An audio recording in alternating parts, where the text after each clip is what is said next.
મિત્રો, પ્રથમ તો આજે શ્રાવણી પૂર્ણિમા એટલે કે આજે રક્ષાબંધનનો પવિત્ર પાવન તહેવાર છે, જ્યારે ચંદ્ર મહારાજ સંપૂર્ણ કળાએ આજે ખીલવાના છે. આ જીવનની અંદર દરેક પ્રકારના લાભો આપનારો આ તહેવાર.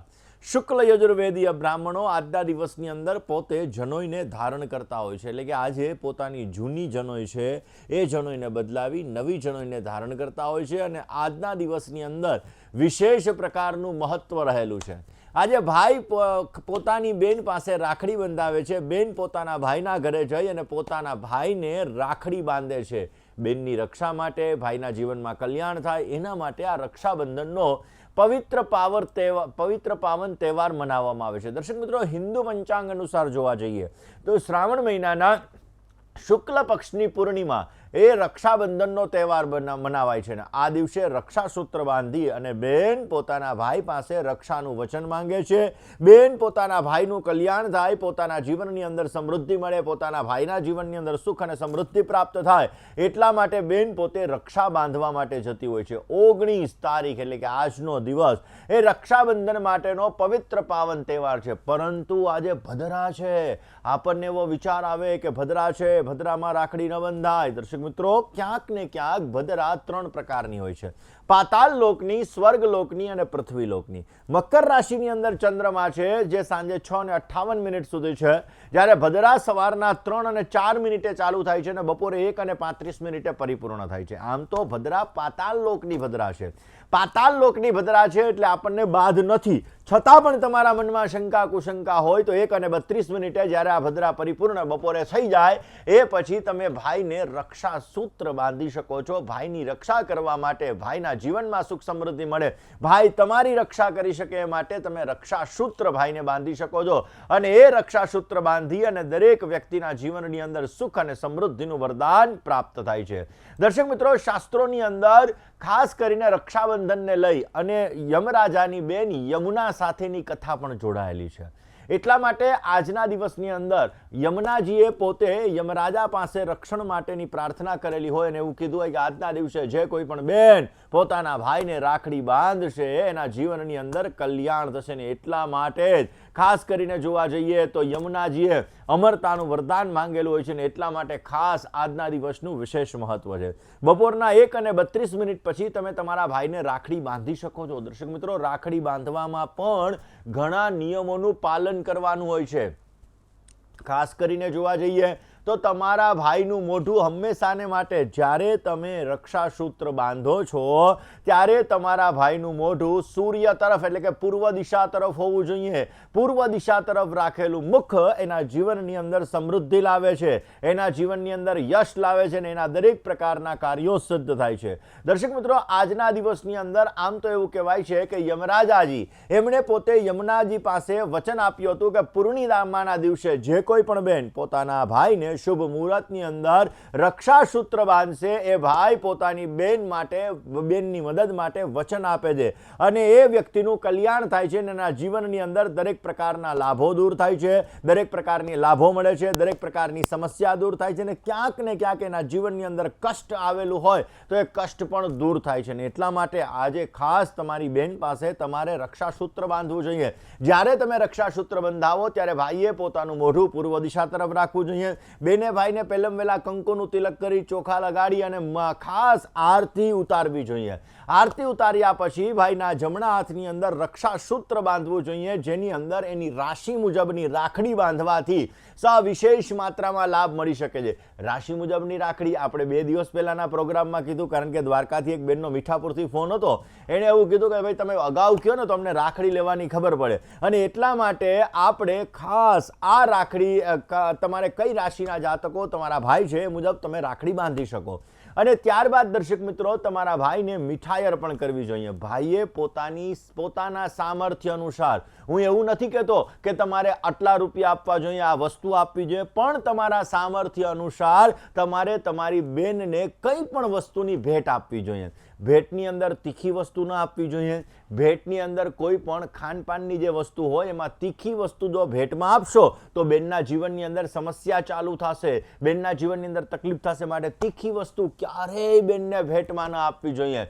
બની શકે તો તમારી શક્તિ મુજબ, તમારા સામર્થ્ય અનુસાર એનું કલ્યાણ થાય, તમારું કલ્યાણ થાય એ પ્રકારની વસ્તુઓ જો ગિફ્ટમાં આપવામાં આવે તો અવશ્ય સારો લાભ મળતો જણાય છે. દર્શક મિત્રો, એવું કહેવાય છે કે યુધિષ્ઠિર, ખાસ કરીને જોવા જઈએ તો યુધિષ્ઠિર એ જ્યારે ભગવાન કૃષ્ણ છે એ પણ પોતે રક્ષા કરવા માટે આવી ગયા હતા. જે નથી કહેતા ચીર પૂરેલા હતા, આ ચીર પૂરેલા હતા ને એટલા માટે દર્શક મિત્રો રક્ષાબંધનનું સવિશેષ માત્રામાં મહત્વ છે. કારણ કે મહાભારતના યુદ્ધની તમે વાત લઈ લ્યો, શિવ વિષ્ણુ પુરાણની તમે વાત લઈ લો, જ્યાં જ્યાં આપણે જોવા જઈએ તો એ દરેક જગ્યાએ રક્ષાબંધનનું મહત્વ દર્શાવવામાં આવેલું છે. અને એ રક્ષાબંધનની અંદર ક્યાંક ને ક્યાંક દ્રૌપદીના જે ચીર પૂરેલા હતા ભગવાન કૃષ્ણને, એટલા માટે એવું કહેવાય છે કે ભાઈ બહેનનો જે તહેવાર છે, ભાઈ બહેનનો જે આ સંબંધ છે એ પવિત્ર પાવન સંબંધ છે. અને આ પવિત્ર સંબંધની અંદર ભદ્રાકાલ પછી અથવા તો આજે પાતાળ લોકની અંદર ભદ્રા છે એટલે પહેલાય બાંધી શકો, પણ મનમાં શંકા છે તો 1:33 પછી રાત્રે 9:07 સુધી, કારણ કે 10:50 પૂનમ પૂરી થઈ જશે. એટલે આજે તમે ખાસ કરીને તમારા ભાઈને જ્યારે તમે રાખડી બાંધો છો, કારણ કે શ્રાવણી પૂર્ણિમાએ પૂર્ણિમા તિથિનું સવિશેષ મહત્વ છે અને એટલા માટે પૂનમની અંદર જ રાખડી બાંધવી જોઈએ. અને આ પૂનમની અંદર રાખડી બાંધવાથી ભાઈના જીવનની અંદર સમૃદ્ધિનું વરદાન પ્રાપ્ત થાય છે. તો આજે બપોરે 1:33 થી રાતના 9:07 સુધીની અંદર તમારે તમારા ભાઈને રાખડી બાંધવાની છે. અને એ રક્ષા બાંધતા સમયે તમારે એક મંત્રનો બોલવાનો છે. મંત્ર છે યેન બધ્ધો બલિરાજા દાનવેન્દ્રો મહાબલ યેન ત્વામ અપિવધનામી રક્ષય માચલ માચલ. જેવી રીતે બલિરાજા છે એમને રાખડી બાંધી હતી અને બલિરાજાને રાખડી બાંધીને ખાસ કરીને ભગવાન માં લક્ષ્મીજીએ બલિરાજાને રાખડી બાંધી અને બલિરાજાને રાખડી બાંધીને ભગવાન વિષ્ણુને પ્રાપ્ત કર્યા હતા. તો ખાસ જીવનની અંદર દરેક પ્રકારના લાભો પ્રાપ્ત થાય, દરેક પ્રકારના કાર્યો સિદ્ધ થાય માટે તમારે પણ તમારા ભાઈને રાખડી બાંધવાની છે. અને એ રાખડી બાંધી અને એના ભાઈનું પણ કલ્યાણ થાય, તમારું પણ કલ્યાણ થાય અને સમૃદ્ધિ મળે એ માટેની ભગવાનને પ્રાર્થના કરવાની. દર્શક મિત્રો, આપણે બધાએ સિકંદરની વાર્તા તો સાંભળી હશે.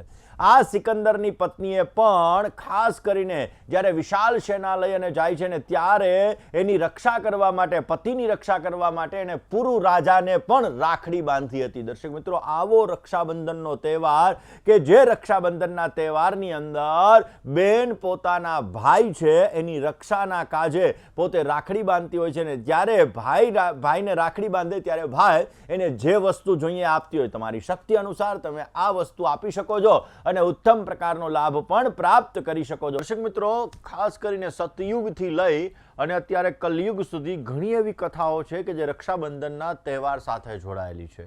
જ્યારે ભગવાન વામન સ્વરૂપ ધારણ કરી અને દાનવીર એવા બલિરાજા પાસે પોતે માંગવા માટે આવે છે, દક્ષિણા પ્રાપ્ત કરવા માટે આવે છે, ત્યારે બલિરાજા એને વચન આપે છે અને 3 વસ્તુ માંગે છે. જેની અંદર પહેલા ડગલાની અંદર અતલ, વિતલ, સુતલ, તલાતલ, રસાતલ, મહાતલ અને પાતાલ લોક માંગી લે છે. બીજા ડગલાની અંદર પોતે ભૂ ભૂ સ્વ મજન તપ અને સત્યલોક માંગી લે છે. અને ત્રીજું ડગલું જ્યારે બલિરાજાના મસ્તક ઉપર મૂકવામાં આવે છે, કારણ કે બધું આવી ગયું, ત્યારે બલિરાજાને એમ કે હવે શું આપું, ત્યારે એનું મસ્તક આપે છે કે આના ઉપર તમે પગ મૂકી દો. ને એના ઉપર જ્યારે ત્રીજું ડગલું મૂકવામાં આવે છે તો બલિરાજાના દાન કર્મથી પ્રસન્ન થઈ અને ભગવાન વિષ્ણુ પોતે એને વરદાન માંગવાનું કહે છે. ને ત્યારે એવું કહે છે કે હું જ્યારે પાતાળ લોકની અંદર રહું ત્યારે તમે દ્વારપાલ તરીકે મારી રક્ષા કરો. અને ભગવાન એ વચન એને આપે છે.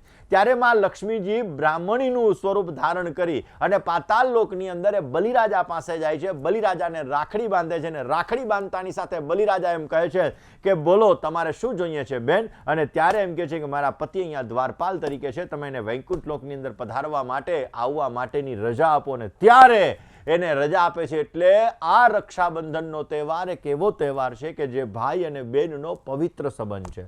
જે જીવનની અંદર દરેક પ્રકારે બેન જ્યારે તમારા હાથમાં રાખડી બાંધે છે ને તો દરેક જગ્યાએ તમારી રક્ષા થાય, પછી એ જીવનની અંદર સમૃદ્ધિનું વરદાન પણ આપી શકે છે, જીવનની અંદર આવતા દુઃખોને દૂર પણ કરી શકે છે અને તમારા જીવનની અંદર ચાલતી મુસીબતોને પણ દૂર કરવાની ક્ષમતા એ રાખડીની અંદર રહેલી છે. દર્શક મિત્રો, હંમેશાને માટે જ્યારે બહેનો પોતાના ભાઈને રાખડી બાંધે ત્યારે મેં પહેલા વાત કરી એમ ભાઈનું મોઢું પૂર્વ દિશા તરફ હોવું જોઈએ. ગાયના ઘીનો દીપક પ્રજ્વલિત કરી ભાઈની તમારે આરતી ઉતારવાની છે. પરંતુ રાખડી બાંધતા સમયે મંત્ર તમારે બોલવાનું ભૂલાય નહીં. મંત્ર ન આવડતો હોય તો લખી લેજો, રેકોર્ડ કરી લેજો. પાછો આ મંત્ર બોલું છું. યેન બધો બલિરાજા દાનવેન્દ્રો મહાબલ યેનત્વામ અપિબધનામી રક્ષે માચલ માચલ. જેવી રીતે બલિરાજાને રાખડી બાંધી અને જીવનની અંદર એણે માં લક્ષ્મીજીને વરદાન પ્રાપ્ત કરી કે લક્ષ્મી માતાને એણે પોતે વચન આપ્યું, એવી રીતે ભાઈ તમારી પણ હું રક્ષા કરું અને તમે મારી પણ રક્ષા કરો અને તમારા જીવનમાં અને મારા જીવનમાં સમૃદ્ધિનું વરદાન પ્રાપ્ત થાય એ માટે આ મંત્ર બોલી અને તમારે ખાસ કરીને રાખડી બાંધવાની છે.